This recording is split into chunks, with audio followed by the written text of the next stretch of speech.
గెలిపిస్తే చాలు వెనుకబడిన నియోజకవర్గాన్ని అభివృద్ధిలో నెంబర్ 1 చేస్తా అంటూ హామీలు ఇచ్చారు. రోడ్లు రూపురేఖలు మారుస్తా, పరిశ్రమల్లో స్థానికులకే ఉద్యోగాలు ఇప్పిస్తాను అని చెప్పారు. ప్రజలు సైతం ఆయన మాటలను నమ్మి గెలిపిస్తే 10 నెలలైనా హామీల అమలుపై ఒక్క అడుగు కూడా ముందుకు వేయలేదని విమర్శలు గుప్పిస్తున్నారు. అందరికీ అందుబాటులో ఉంటానని తెరా ఇప్పుడు గెలిచాక హైదరాబాద్ నుంచి కదిలి రావడం లేదని ఫైర్ అవుతున్నారు. ఇంతకీ ఆ ఎమ్మెల్యే ఎవరు, ఆ నియోజకవర్గం ఏంటో వాచ్ ది స్టోరీ.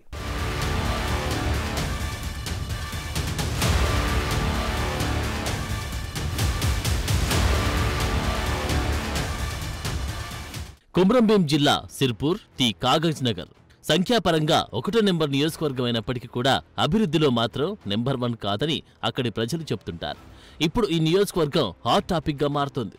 ప్రస్తుతం బీజేపీ ఎమ్మెల్యే పాల్వాయి హరీష్ బాబు అక్కడ ప్రాతినిధ్యం వహిస్తున్నారు. ఇక్కడి నుంచి గతంలో ఆయన తండ్రి పాల్వాయి పురుషోత్తంరావు 1989, 1994లో ఇండిపెండెంట్ ఎమ్మెల్యేగా గెలుపొందారు. 1999 ఎన్నికల్లో పోటీ చేసిన ఆయన్ను పీపుల్స్ వార్ కాల్చి చంపగా ఆయన భార్య పాల్వాయి రాజ్యలక్ష్మి టీడీపీ అభ్యర్థిగా పోటీ చేసి గెలుపొందారు. ఇక గత ఎన్నికల్లో హరీష్ బీజేపీ అభ్యర్థిగా గెలుపొందారు. ఇలా ఒకే కుటుంబం నుంచి ముగ్గురు అసెంబ్లీకి ప్రాతినిధ్యం వహించి రికార్డును దక్కించుకున్నారు.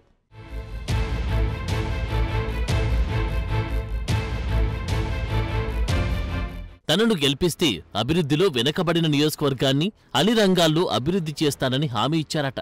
ప్రధానంగా మారుమూల ప్రాంతాలకు రోడ్డు రవాణా సౌకర్యాలు, సాగునీటి ప్రాజెక్టు నిర్మిస్తామన్నారట.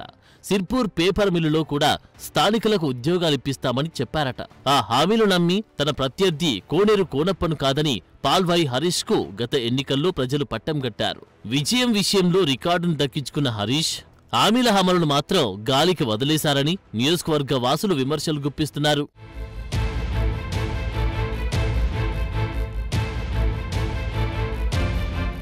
ఎన్నికలకు ముందు కేంద్ర ప్రభుత్వం నిధులతో నియోజకవర్గాన్ని అభివృద్ధి చేస్తామని ప్రకటించారు పాల్వాయ్. రాష్ట్రంలో అధికారంలో లేకున్నా కేంద్ర సహకారంతో అయినా ఇచ్చిన హామీలను నిలబెట్టుకుంటారని భావించారట. దాంతో నియోజకవర్గానికి భారీగా నిధులు వస్తాయని, వాటితో సిర్పూర్ రాత మారుతుందని ప్రజలు ఆశలు పెట్టుకున్నారట. ఇక హరీష్ గెలిచాక ఎమ్మెల్యేగా యువకుడు, విద్యావంతుడు ఉండడంతో నియోజకవర్గ సమస్యలను త్వరితగతిన పరిష్కరిస్తారని అనుకుంటే తీరా 10 నెలలు గడిచినా కూడా హామీలన్నీ మాటలకే పరిమితమయ్యాయని ఆగ్రహం వ్యక్తం చేస్తున్నారు. ఇచ్చిన హామీలను అమలు చేయడంలో, నియోజకవర్గ అభివృద్ధికి నిధులు తీసుకురావడంలో ఎమ్మెల్యేగా పాల్వాయి హరీష్ విఫలమయ్యారని ప్రజల్లో వాదనలు వినిపిస్తున్నాయి. ఇప్పటికే బెజ్జూరు, పెంచ్కల్పేట్, చింతలమానేపల్లి, దహగాం మారుమూల గ్రామాలకు రవాణా సౌకర్యాలు లేవని వాపోతున్నారు. రోడ్డు లేక అవస్థలు పడుతూ ఎడ్లబండిపై వెళ్తున్న దయనీయమైన పరిస్థితులు ఉన్నాయంటూ కన్నీటి పర్యంతమవుతున్నారు. రవాణా సౌకర్యాలు లేక గర్భిణీ మహిళలు పురుడు కోసం కాలినడకన వెళ్లే దుస్థితి ఉందంటున్నారు. అయినప్పటికీ పాల్వాయి హరీష్ ఏమి పట్టనట్టు ఉండడం పట్ల ప్రజలు మండిపడుతున్నారట.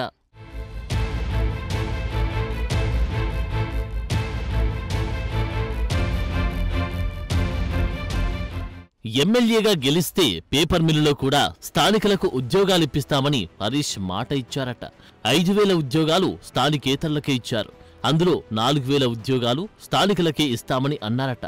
ఎన్నికల్లో గెలిచిన తర్వాత ఇన్ని నెలల్లో ఏ రోజు కూడా ఉద్యోగాల మాట గుర్తుకు చేసుకోలేదని ఎమ్మెల్యే తీరుపై అసంతృప్తి వ్యక్తం చేస్తున్నారట.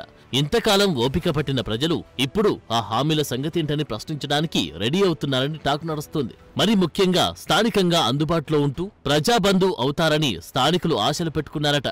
కానీ ప్రజలకు సమయం కేటాయించకుండా హైదరాబాద్కే పరిమితమవుతున్నారని రగిలిపోతున్నారట. ఈ రకంగా పాల్వాయి ప్రజల్లో అపవాదు మూటగట్టుకుంటున్నారట. నియోజకవర్గానికి చుట్టపు చూపుగా వచ్చిపోవడం కాదని, ఎన్నికలకు ముందు ఇచ్చిన హామీలన్నీ ఇప్పుడు ఏమయ్యాయని ప్రశ్నించేందుకు సైతం సిద్ధమవుతున్నారని జోరుగా ప్రచారం జరుగుతోంది.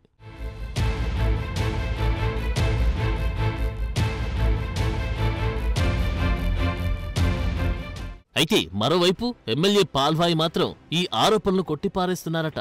ఎన్నికల్లో గెలిచిన 3 నెలల్లో నియోజకవర్గం కోసం 100 కోట్లు తీసుకువచ్చారంటున్నారట.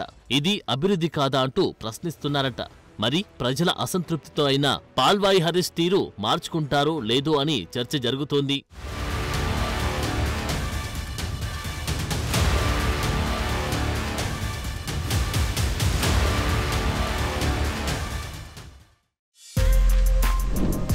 For more videos like this, subscribe Big TV channel.